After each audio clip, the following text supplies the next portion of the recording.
Hi, this is Bethany Gonyea, founder of Numinous, sponsor of the Albany Peace Project. And this video is to inspire people to create their own peace project in their own local cities or towns. But before I get started on that, first I'd like to offer 3 hearty thank yous. And the very first thank you is to Dr. Joe Dispenza.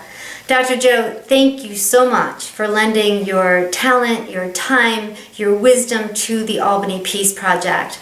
Really, there's very few people on this planet that can speak to this work as enthusiastically as you, and you have a wonderful way of sharing that. And there have been times when we were unsure in the Albany Peace Project, and we would use some of your technologies, and they were incredibly helpful. So thank you for that.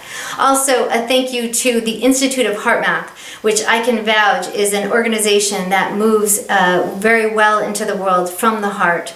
They have kind of adopted us across the continent, this city of Albany. They're in California, New York, and they have been incredibly gracious and kind with their wisdom and talents as well.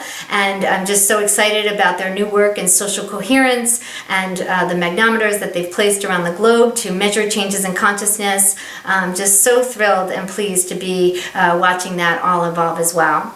But finally, I'd like to offer the heartiest thank you to those of you who watched the webinar and are now on this page as well. I cannot thank you enough because because the technologies of Dr. Joe and the Institute of HeartMath will just lie dormant if people like you don't start embodying them, don't start living them, don't start owning them and bringing them out into the world. So really, it is people like you that will make this research work. All they've done is set the stage, but we need people like you to help step up and bring this work out into the world. To that end, what I'd like to do is just share some ideas with you to help you fortify and strengthen your efforts, like kind of your inner resolve, and then also offer you some very practical tips on where to start. So by the end of this video, hopefully you'll be not only inspired, but have a real almost to-do list that you can follow as you bring this work out into the world. So one of the first things I want to talk about is why I had the courage to do it and what was it that gave me the strength. And what happened was I worked in the field for over 20 years of biofeedback. And biofeedback essentially is the art and science of teaching people how to use the mind to positively influence the body. So how to use the mind to lower blood pressure, how to use the mind to abort a migraine headache. And with the Institute of HeartMath, they use an M-wave that measures heart rate variability. So how to move the heart into heart rate variability, which creates clarity, coherence, and optimal functioning. So what would happen is, these over 20 years of me doing this work, is I would observe how the mind has impact. Where wherever you focus the mind in the body, there is an impact, and the impact is reliable and repeatable. And so when you really watch and learn and you start to live this understanding that the mind has impact, you start to be much more respectful and much more discriminating about what it is you allow your mind to ruminate upon. And so as time went on, not only did I move from that research, but that understanding, but I also got exposed to prayer research. And prayer research is about doing the same thing, focusing the mind only not in the body, but out of the body. Specifically, the prayer research for plants and seeds were particularly powerful for me. So it's this idea that when we send our intentions to plants, they grow taller, and to seeds, they germinate faster. That when we do that, there's this reliable and repeatable result that when we focus our healing intentions on plants, they grow more. So hold all that in your heart, because as we bring it out into the world with people, it's a little bit trickier. People are more complex, but really hold true to this intentional research and the plant research to know that what you are doing does have an impact, even if it may take you a little bit to really kind of start to reap the results of that which you'll be working on. You're going to have to hold the thought, hold the note over and over and over again until you start yielding the results. One other concept I thought I might share that might encourage you is the fact that in the beginning of the Albany Peace Project days, I would often do Dr. Joe meditations, and I would move my mind deep into the nervous system. And what I found curious is I would have these kind of spontaneous visions about the American forefathers and their leadership throughout different generations. And I found this really odd and really curious because I am no history buff, and I am much more about the future than about the past.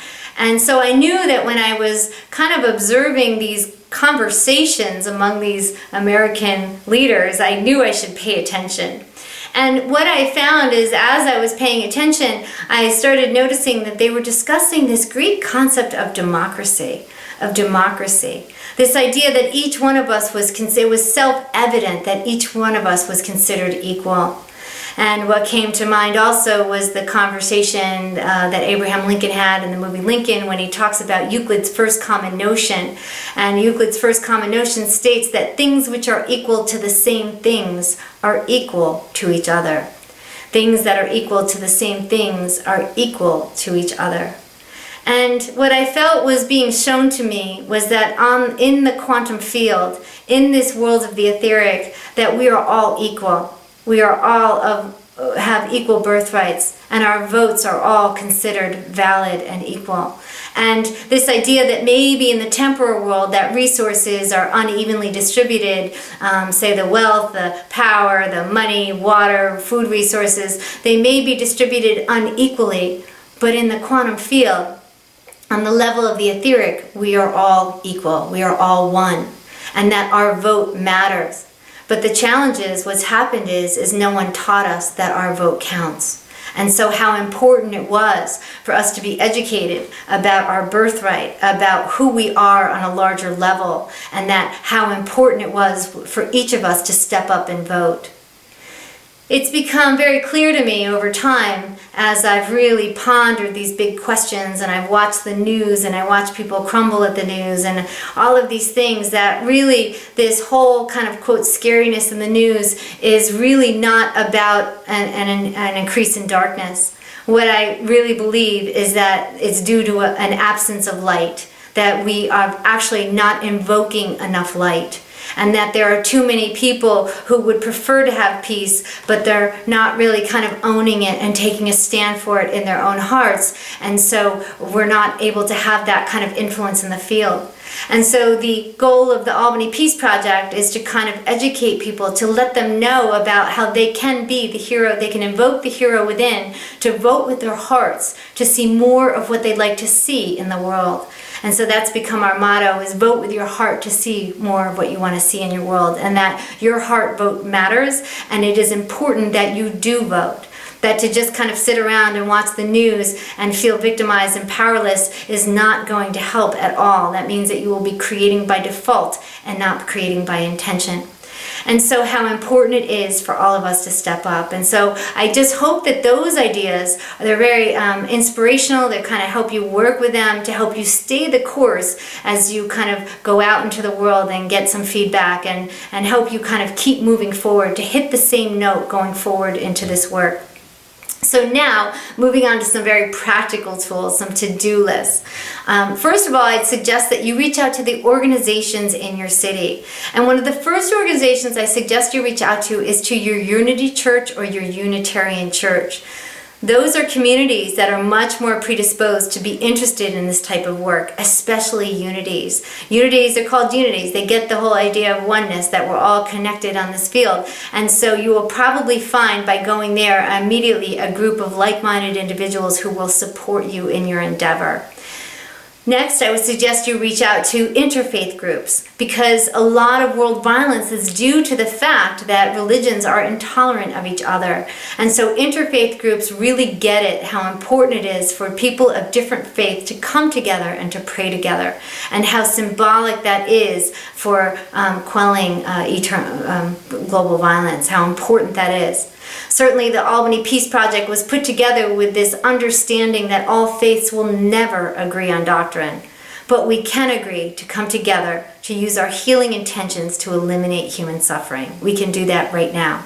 So to help with that effort, you can see our 4-minute interfaith video below this video, and that video will help inspire you to help kind of bring this message out into the world as well. The next place I suggest you look is in your colleges and universities. Find what professors are gathering what type of data in your town and see what it is you want to measure. You could measure anything from fires to burglaries to shootings to traffic accidents, anything you want to do to influence. Take a moment and figure out what it is you'd like to measure, and then find a professor that may want to be willing to analyze the data. Also, mindfulness is spreading like wildfire on college campuses, so employing that as well. Other groups you could reach out to are alternative to violence groups, nonviolent communication groups, any community nonprofit that is big in your area, please reach out to them as well. So finally, I'd like to talk about regarding organizations is schools. Okay, I believe I've consulted or implemented full programs in about 24 schools right now, just in the Albany area, and it's been amazing to watch. This is a generation of kids that have so much inputted into their nervous system, they never get a chance to just be. And when they do get a chance to just be, they know they're touching a different place that they're not touching anywhere else in their lives. And the very kids that often resist meditation will start asking for it. And it's just been so beautiful to watch. So the way we do that, I would strongly recommend that you reach out to the Institute of Heart Math, which has some amazing work in reducing test anxiety and coherence in schools. Those types of things are really great. The model that we use, we often have kids, what I say, recalibrate up to 3 times a day during the school day, and I would have you complement the Institute of Heart Math work with the work of Calm Classroom. You could go to them, I believe it's calmclassroom.org. They have these wonderful textbooks that will help you with other mind-body tools to help kids kind of connect the mind and body. I've learned in years of biofeedback that biofeedback, we need both novelty and repetition to make change in the nervous system, and those two are a powerful combination. Okay, so finally, just for some fun, what really makes this whole thing move a whole lot more is some great music, and for any great revolution needs music.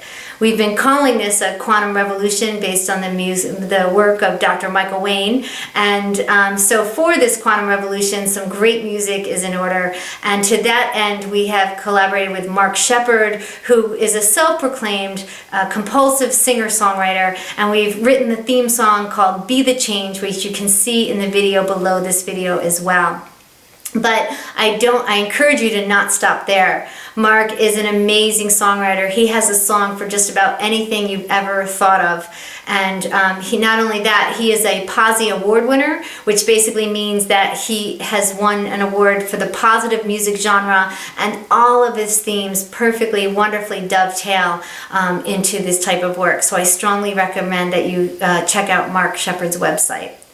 So in closing, just again, think of Margaret Mead when she talks about how a small group of committed individuals truly can change the world. Remember that as you go forward, because people are going to come out of the woodwork with amazing minds, amazing hearts. They'll make you laugh, and they'll be with you if you cry, and you will just find that you're going to draw some of the most amazing people as you go forward.